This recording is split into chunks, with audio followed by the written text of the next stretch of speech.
Talk to me, sing to me, tell me that you love me. Haha. Communication. How do you like people to talk to you, and do you find out how to talk to other people so that your communication is effective? And there's a really interesting quote that I was brought up with because I had a religious background. It's called the Golden Rule: do unto others as you would like done unto you, which I think is very disrespectful because, of course, what I like isn't necessarily what other people like. So how do you communicate effectively with everybody that comes into your life? And people ask me this question on a pretty regular basis. So whether you are a parent and you want to communicate with your children, a teacher, you want to communicate with your students, you're a boss, you want to communicate with your team, you're a coach and you want to communicate with your players, how do you do it effectively? And I think that the biggest challenge there is that we talk about the team or the group or the people or the children versus each individual person. So I'm very privileged that I was taught a very long time ago that perhaps that golden rule doesn't work. Do unto others as they would like done unto them, which is the platinum rule versus how I want to be treated. And the most important part of that is that each individual person that you come in contact with, that I come in contact with, is a unique individual person. I've been to so many communication seminars and workshops and conferences and heard a lot of people talk about communication, particularly about how to communicate with a team if you're a boss, a coach, if you're a teacher, how to communicate with your students. And what's very confusing to me is that conversation is always about a group of people. So if I'm in a room of people and I'm talking to a group of people, it's not a group of people.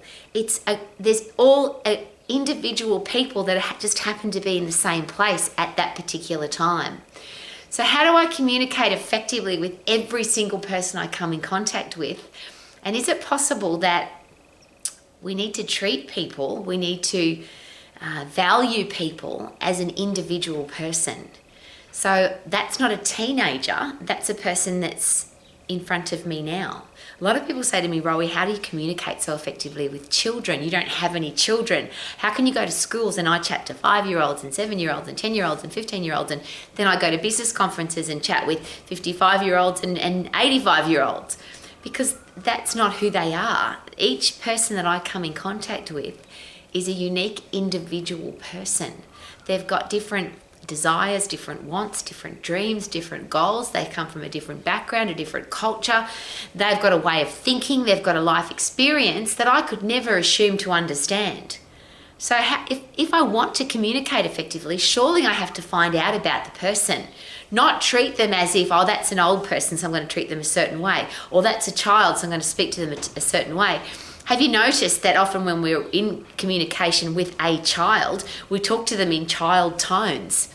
One of the things that I find really interesting, particularly when I chat with somebody that's a younger person, I don't treat them as a child, I just treat them like a human being, whether they're 5 or 55. So that unique individual, what's their name? What do they like? What don't they like? What excites them? What makes them angry? What do they like to eat? Where do they like to go? What do they like to do? What do they believe in? What are their core values? What's their life experience? And then just lean forward, maintain eye contact, open body language, and actively listen. And you might be really surprised because people share with me, and unfortunately a little bit too regularly, oh, but people don't want to talk, Rowie. I'd like to ask you this personal question. When was the last time that you had the opportunity to talk, where you felt comfortable to talk, not awkward, not embarrassed, and you could just talk, and the person that was listening seemed genuinely interested in what you had to say? They didn't interrupt, they didn't pass judgment, they didn't tell you what to do, they didn't tell you their story. Have you noticed often when you talk about you, somebody will say, oh yeah, I've done that too, or I've been there too, or this is my experience in that situation. I'm not talking about that kind of conversation. I'm talking about somebody that genuinely listens to you talk, and they ask you questions and they listen to the answers and they ask you more questions about your answers. They lean forward, maintain eye contact, open body language, and they actively listen. They're genuinely interested in you. When was the last time that happened to you? Now, a lot of people share with me that that's never happened to them. Rowie, I've never had somebody that's been genuinely interested in what I've had to say. Or I might have one or two people in my life who are very close to me who seem genuinely interested in what I've got to say.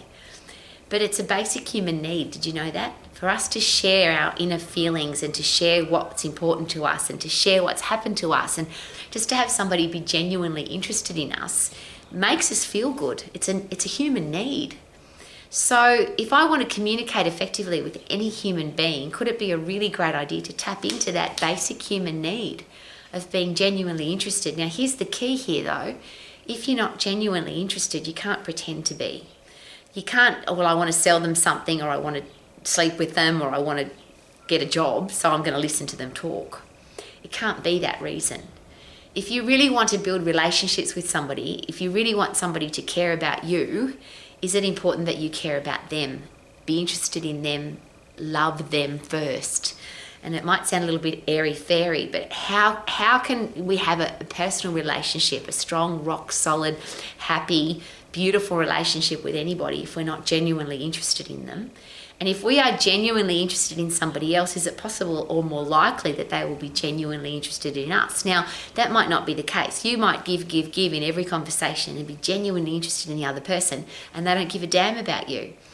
But that says more about them than it says about you. And that's a situation that I find myself in on a fairly daily basis. I was taught that golden rule. I was brought up with it. Do unto others as you like to be done unto you. It didn't make any sense to me. So I applied do unto others as they would like done unto them. And that's how I've lived my life. Ask questions, listen to the answers, be genuinely interested, remember what people shared with you, and live a life that's, how can I learn if I'm not genuinely interested in other people? That's probably the selfish part of that. If I want to become a better person, I have to learn from other people. If I just know what I know, that's very limited. My only life experience can come from other people's experience. I have to ask questions and listen to the answers. So that's probably the selfish part of that. So I'm very genuinely interested in other people because I want to learn from them. So if I'm chatting to a person that's 5 years of age, to me that's not a child, that's a person. I might just have to get down in a lower position because they're a bit shorter than me.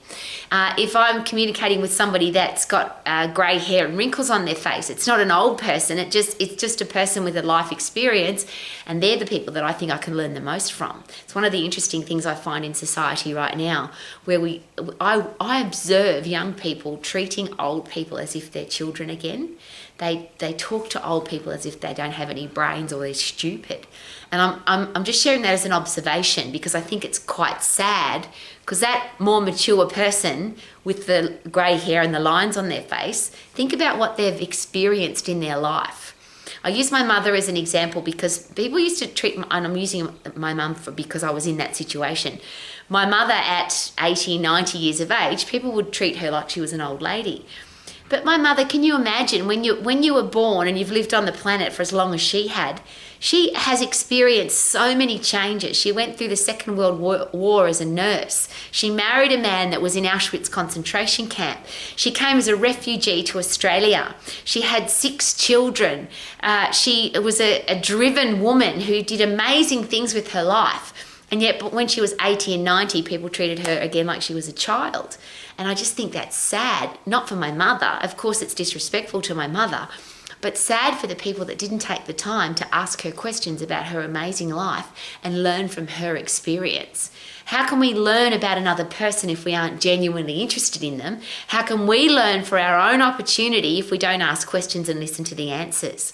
So it's a simple, and when people ask me, I always answer in exactly the same way. Rowie, how do I communicate with children? How do I communicate with professional people? How do I communicate with an elite athlete? I've had the privilege to meet some famous people, some billionaires, some people who are 5, some people who are 55, some people who are 105. I've got a great example. I met a man in Sardinia in Italy. He was 103 years of age. I didn't speak Italian, he didn't speak English, but we communicated really effectively. Then a man came along who could speak both Italian and English, so he did a bit of translation for us. And we had this great conversation, and I learnt so much about living to 103. Can you imagine how much that man has seen? And I went to Sardinia specifically because I wanted to learn, why do people live so long, particularly in Sardinia? It's one of the blue zones in the world. And I learnt so much from a conversation. I just asked questions and genuinely listened to the answers. which helped my life immensely. So it is a selfish thing, I get that. If I learn from other people, it adds value to my life. But I have to be open to learning. So when people ask me, Rowie, how do I communicate effectively with all these different people, different age groups, my answer is always the same. It's not a different group of people. It's not a different age group. It's just a person. I've met some 5-year-olds who are really smart and they can teach me so much. I've met some 55-year-olds who the reason I learn from them is I don't want to have a life like that. I look at the life experience that they've had and the things that they have or haven't done, and that's how I learn from them. But how could I learn if I didn't ask questions? We often assume, this is something I was very privileged to have been taught a very long time ago, never overestimate other people and never underestimate yourself. We often meet famous people or rich people or somebody that we think is important and we treat them differently. Why? They're just people. They're people who tinkle in the morning, they eat food, they breathe air, they wear clothes. They're just people. And how would I find out about their life experience if I don't ask questions? So rather than be intimidated by people, rather than being scared of people, rather than thinking, how do I communicate with these people? They're not people, they're just a person. And I've got this beautiful set of questions that I always use. The questions are always identical. It's just the answers that are completely different every single time. So every time I meet somebody, it goes like this: tell me about you. What's important to you? Why is that important to you? Where do you want to do it? When do you want to do it? How will you feel if you do? How will you feel if you don't? Are you on track or off track to doing it? What are you going to do to make sure that it happens? What plans have you got in place to make sure that you can do that? Is there anything that I can do to help? Are there any barriers or anything that's happened in the past that stopped you from doing that?